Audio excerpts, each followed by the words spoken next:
आता ही छोटी छोटी पोरं म्हणजे पिढी एकदम नाद नाही करायचा पोरांचा. तुम्ही यांना मी कीर्तनात परवा चुकून एक वाक्य बोललो, वाक्य बरोबरच होतं पण त्या पोरानं ते धरलं. मी म्हटलं प्रत्येक यशस्वी पुरुषाच्या पाठीमागे एका महिलेचा हात असतो. वाक्य बरोबर आहे. एक पोरग उठून उभा राहिला, तो म्हणे वाक्य परत म्हणा महाराज. म्हटलं प्रत्येक यशस्वी पुरुषाच्या पाठीमागे एका महिलेचा हात असतो. समजा म्हणे त्या माणसाला यशच आलं नाही, मग काय करता? म्हटलं मला नाही माहिती बुवा, तुला काय वाटतं? तो म्हटलं मला असं वाटतं त्याच्या मागची बाई बदलली पाहिजे. ज्या अर्थी यश येत नाही त्या अर्थी मागून ताकद कमी पडून राहिली बुवा. पोरं काय बोलतील? अरे बापरे.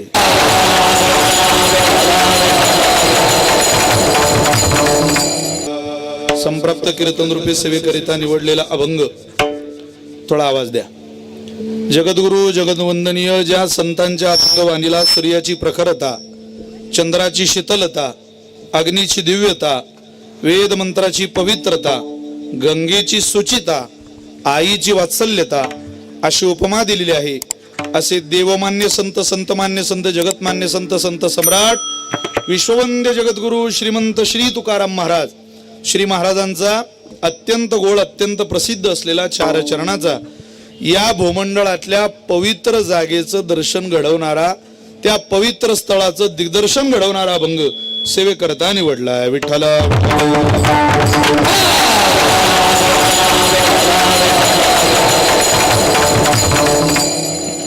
संकल्पित वेळी त्या अभंगाचा काहीसा भाव, काहीसं चिंतन आपल्या या पवित्र शहागड नावाच्या नगरीमध्ये सालाबाद प्रमाणे संपन्न होत असलेला हिंदवी स्वराज्य संस्थापक महाराजाधिराज छत्रपती शिवरायांच्या जन्मोत्सवाचा हा भव्यदिव्य भक्ती महोत्सव आणि या महोत्सवामध्ये सेवा करण्याचं मिळालेले हे सद्भाग्य आहे.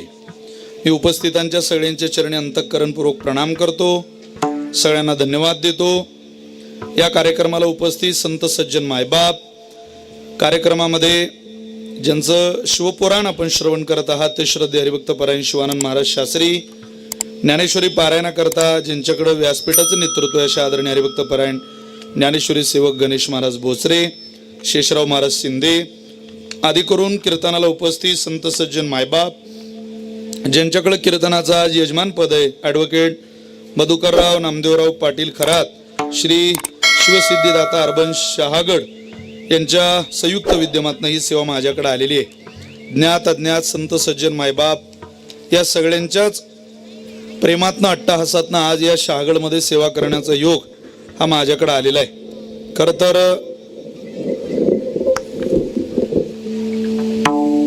मोठा देवीला कीर्तनाला असताना, थोडा आवाज वाढवा माऊली, मोठा देवीला कीर्तनाला असताना सगळी मंडळी पायथ्याशी भेटली आणि आपण शहागडमध्ये सेवा केली पाहिजे असं सगळ्यांनी मला गळ घातली. प्रेमाने मला सगळ्यांनीच अट्टहास केला आणि त्या प्रेमामुळं आज माझ्याकडं ही कीर्तन सेवा येते. पण थोडासा मी कार्यक्रमात बदल करून घेतला.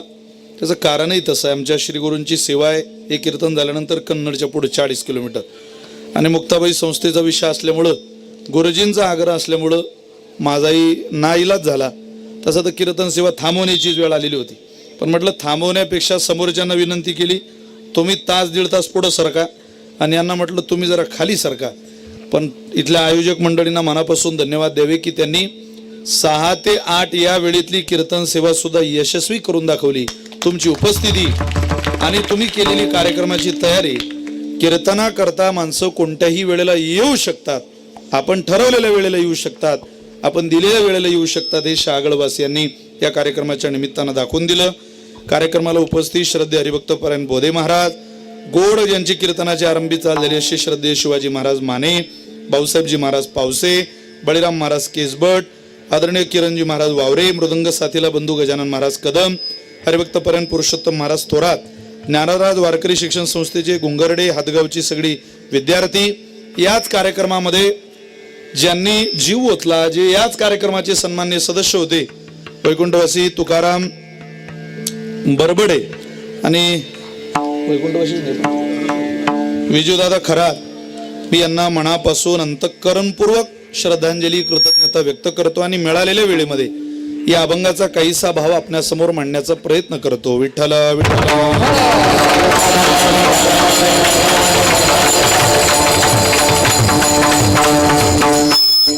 उत्तर द्या फक्त बस. पवित्र सोहळी एकतीच भूमंडळी, ज्यांचा आवडता देव अखंडित प्रेम भाव. जगद्गुरु तुकोबरांचं 4 चरणाचा अभंग मी आपल्या समोर म्हटलेला आहे. प्रस्तुत अभंगाच्या द्वारा या भूमंडळातलं पवित्र ठिकाण तुकोबराय सांगताय. सनातन वैदिक हिंदू परंपरेमध्ये आपण पवित्रतेच्या दिशेनं जाणारी सगळी माणसं आहोत. अप्पासाहेब महाराज, आपण पवित्रतेला वंदन करणारी माणसं आहोत व पवित्रतेमध्ये तीर्थाला वंदन करतो, पवित्रतेमध्ये गोमातेला वंदन करतो. या जगामध्ये पवित्रतेची यादी जर वाचायला गेली पुरणार नाही आपल्याला वेळ, इतकी पवित्रतेची यादी. आपल्या सनातन वैदिक हिंदू परंपरेमध्ये काही दिवस पवित्र आहे, काही घटना पवित्र आहे, काही नाद पवित्र आहे, काही काल पवित्र आहे, काही वस्तू पवित्र आहे, अनेक गोष्टी पवित्र आहे. आपण गोमातेला पवित्र मानतो, 33 कोटी देवांचा वास तिच्यात मानतो. मी ज्या घोंगड्यावरती उभा आहे हे मेंढीच्या केसापासून तयार झालेलं लोकर, हे घोंगड आपल्या परंपरेमध्ये पवित्र मानलं जातं. असं म्हणतात जुन्या महिला महिन्यातून एकदा 4 ते 5 दिवस त्यांच्या त्या कालावधीमध्ये घरामध्ये आपला विटाळ होऊ नये, आपला कशाला स्पर्श होऊ नये, अपवित्रता घरात पसरू नये याकरता घोंगळ पांघरायच्या. का? त्याला विटाळ नाही, त्याला बाद येत नाही. अहो अनेक भांडे पवित्र आहे. सोनं हा धातू आपण अंगावरती घालतो. लोखंडाचे दागिने बनवणारा कलाकार असला तर बनवू शकतो, पण आपण अंगावर नाही ना घालत. का? घालण्याजोगा पवित्र धातू सोनच आहे. हो, सोन्याला विटाळ नाही महाराज. सोना हा धातू गटारीत जरी पडला आणि तो उचलून घेतला तरी त्याला विटाळ येत नाही. उद्या जर शहागडमध्ये आपलं कीर्तन कसं झालं हे महिला मंडळींना कोणी जाऊन विचारलं तर त्या महिला म्हणतील त्या महाराजांना पुन्हा बोलवा, फक्त 9 ते 11च्या वेळेला बोलवा. असं मध्ये त्यांना म्हणा आमच्या वेळेत अतिक्रमण करू नका, पण त्या महाराजांना पुन्हा बोलवा. का? कारण त्यांनी सोनं घालायला सांगितलंय. सोनं हा विषय महिलांच्या आवडीचा आहे. सोनं घातलं पाहिजे, तो धातू पवित्र आहे. पण सोन्याच्या अभिलाषेपोटी सोन्यासारख्या लोकांना घरात त्रास होणार नाही याची सुद्धा काळजी बसलेल्यांनी घेतली पाहिजे. सोनं घातलंच पाहिजे, पण ते मातीमोल सुद्धा मानता आलं पाहिजे. ज्याच्याकडे आहे त्याने एखादा धातू छोटासा दागिना सोन्याचा अंगावर घालावा. सोन्याचा एखादा दागिना अंगावरती घालून जर तुम्ही विष्णू सहस्रनामातला 1 श्लोक म्हटला तर तुम्हाला मला सुवर्णाचं स्नान घडतं. इतकं तो धातू पवित्र आपलं जीवन करत असतो. हो, सोनं धातू पवित्र आहे. तांबा हा धातू पवित्र आहे. पितळ धातू पवित्र आहे. अहो पूर्वी माणसं तांब्या पितळाच्या भांड्यांनी विभूषित घरं दिसायची. आजही आपल्या घरी तांब्याचे भांडे आहेत. फक्त घासायचा कंटाळा म्हणून आपण ते जिन्यावर ठेवले. नाही तर तांब पितळ प्रत्येकाच्या घरात आहे. कीर्तनात बसलेल्या कोणत्याही महिलेला विचारा तुमच्या घरी गंगाळ आहे का? नाही तुमच्या घरी गंगाळ आहे? प्रत्येकाच्या घरी गंगाळ आहे. का? तो धातूच पवित्र आहे. अहो मासे विकणारा कोळी दादा दिसणं ही घटना आपल्या परंपरेत पवित्र मानली. प्रेत यात्रा जाताना दिसली की माणसं पाया पडतात, ती घटना पवित्र आहे. मढ दिसावं, प्रेत यात्रा दिसावी माणसाला, शुभ शकू नये. एखादा भरलेला घडा घेऊन माऊली येते, काय करायची जुनी माणसं? त्यात नाणं घालायची, शुभ शकू नये. आपण या घटना पवित्र मानतो. तसं तुकोबारा म्हटलंय या पवित्रतेच्या यादीमध्ये यशो शिखरावर पोहोचलेल्या काही पवित्र गोष्टी. काही गोष्टी दिसायला अपवित्र आहे मात्र पवित्र. असं एका ठिकाणी वर्णन आहे. उच्चिष्टम शिवनिर्माल्यम शवकर्पटम वमनम काकविष्टा समुद्भवात वर्णन आलेलं आहे. पवित्रतेचं वर्णन आहे. स्वर चालू आहे का? कुठं स्वर चालू आहे? बहुतेक स्वर थोडं बंद कर. येत ऐकू येतोय स्वर? यात स्वर चालू आहे का माऊली?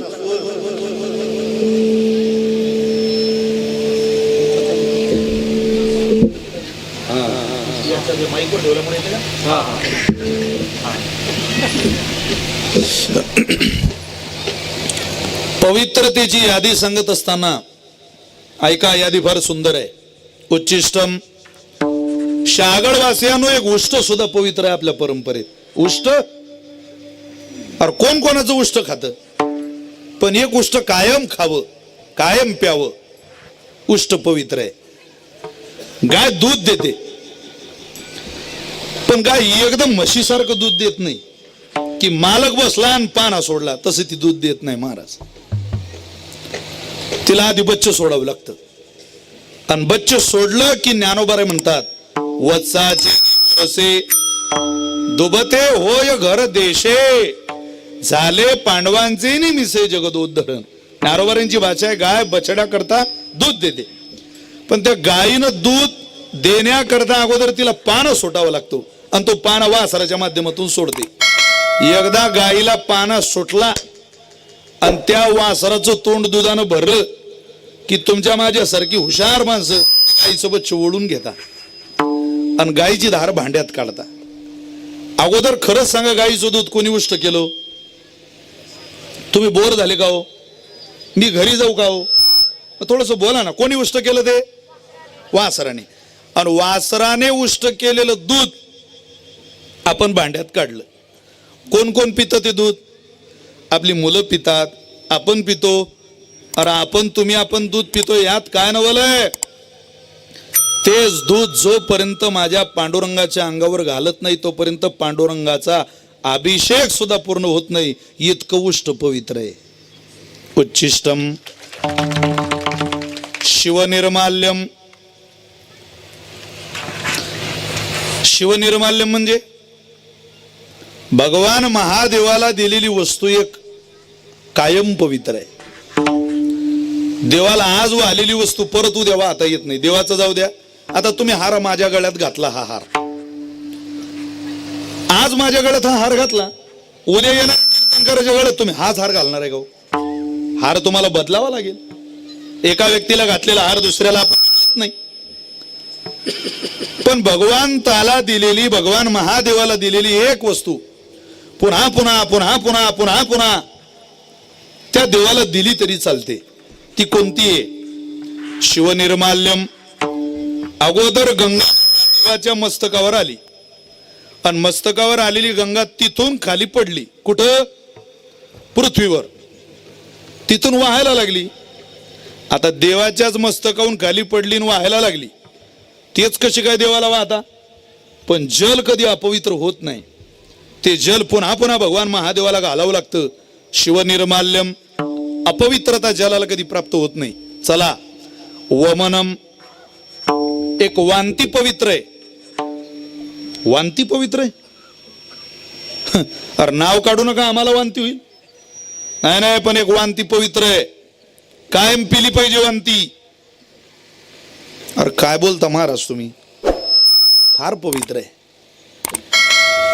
मधमाशी मध गोळा करून आणते आणि गोळा करून आणलेलं मध त्या पोळीमध्ये ओकते. मध म्हणजे मधमाशीच्या पोटातली घाण आहे, वांती तिची. पण इतकी पवित्र आहे की जोपर्यंत ते मध पांडुरंगाच्या अभिषेकात घातलं जात नाही, ज्ञानोबारांच्या समाधीवर घातलं जात नाही, तोपर्यंत ज्ञानोबारांचा अभिषेक, दुग्धाभिषेक, जलाभिषेक, शेजारती या ज्या क्रिया आहेत पूजनाच्या, पूर्ण होत नाही. एक वांती पवित्र आहे. उच्छिष्टम शिवनिर्माल्यम वमनम. आणखी काय? उच्छिष्टम शिवनिर्माल्यम शवकर्पटम. प्रेताच्या अंगावरचं वस्त्र पवित्र आहे. अरे बापरे, तुम्हाला जर कोणी म्हटलं की हे 10,000 रुपये मीटरचा कापड आहे, फक्त मुळद्याच्या अंगावरचा आहे, घ्या, तुम्हाला चांगला दिसेल, घाली नको कोणी. 10,000 रुपये मीटरचा आहे, घालणार नाही. अरे लाख रुपयाचा कपडा असू द्या, प्रेताच्या अंगावरचं कापड कोणी घालत नाही, घालावंच वाटत नाही. पण एक प्रेताच्या अंगावरचं कापड कायम घालतात. तुम्ही मी घालतो याला काय नवलंय? देवालाही घालावं लागतं. एक किडा कोश विणण्याचं काम करतो आणि तो कोश किडा विणता विणता विणता विणता मरतो. तो किडा ज्या वेळेला मेला त्यावेळेला त्यानं कोश विणलेला असतो स्वतःभोवती सुद्धा. तो धागा काढण्याकरता त्याचं प्रेत बाजूला करावं लागतं आणि प्रेत बाजूला करून मग त्या धाग्याचं वस्त्र तयार करतात. त्याच वस्त्राचं पांडुरंगाला सोळ नेसवलं जातं, त्याला कासे पितांबर म्हणतात. तुळसी हार गळा, कासे पितांबर आवडे निरंतर हेची ध्यान, किंवा कासे सोन सळा पांढरे पाटोळा.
जो कासे सोन सळा पांगरे पाटोळा घन निळा सावळा बाई आनो. महाराज म्हटले राजस सुकुमार बदनाचा पुतळा रवी शशिकळा लोपलिया, हे जे वर्णन परमात्म्याचं आहे त्यात विभूषित असलेला पितांबर हा कासे पितांबर आहे. अर्थात ते प्रेताच्या अंगावरचं कापड आहे आणि ते देवाला नेसवलं गेलं का ते पवित्र आहे, त्याला विटाळ नाही. का कविष्ठा समुद्भवात, अहो पवित्रतेच्या यादीमध्ये कावळ्याच्या विष्ठेचं वर्णन आलं. महाराज कावळ्याची विष्ठा पवित्र आहे, कावळ्याच्या पोटातली घाण विष्ठा, अरे बापरे पवित्र आहे. हो, काय करते ती विष्ठा? कावळ्याच्या पोटात पिंपळाची बी जावी आणि ती राफवल्या जावी, तिथून उकडून कावळ्याच्या विष्ठेतून बाहेर पडावी. जी बी कावळ्याच्या विष्ठेतून बाहेर पडते, कागाची या विष्ठे जन्म पिंपळासी पांडव कुळासी पाहता दोष. महाराज म्हटले कावळ्याच्या विष्ठेचं पवित्रतेचं वर्णन आपल्या परंपरेमध्ये आलं, वांतीचं वर्णन आलं, उष्ट्याचं वर्णन आलं, प्रेताच्या अंगावरच्या वस्त्राचं वर्णन आलं. या सगळ्या पवित्रतेच्या याद्या तपासता तपासता आयुष्य निघून जाईल, इतक्या गोष्टी पवित्र आहे. महाराज यादी सांगू नका, असं ठिकाण सांगा तर अन्यत्र कुठं पवित्रतेचं ठिकाण पाहायला जावंच लागणार नाही. तुम्हाला जर ते पवित्र ठिकाण पाहायचं झालं तर देवानं आपल्याला त्या स्थळाचं दिग्दर्शन केलेलं आहे. हो, स्वतः परमात्मा त्या पवित्र जागेवर नतमस्तक व्हायला गेला. घेगा देवा आशीर्वाद नांदा भाग्याने, आपल्याकडं प्रमाण आहे. देवा तो आमचा आशीर्वाद घे. कोण म्हणताय? संत म्हणताय. आमचा आशीर्वाद घे आणि आमच्या भाग्यानं नांद बाबा. आमच्या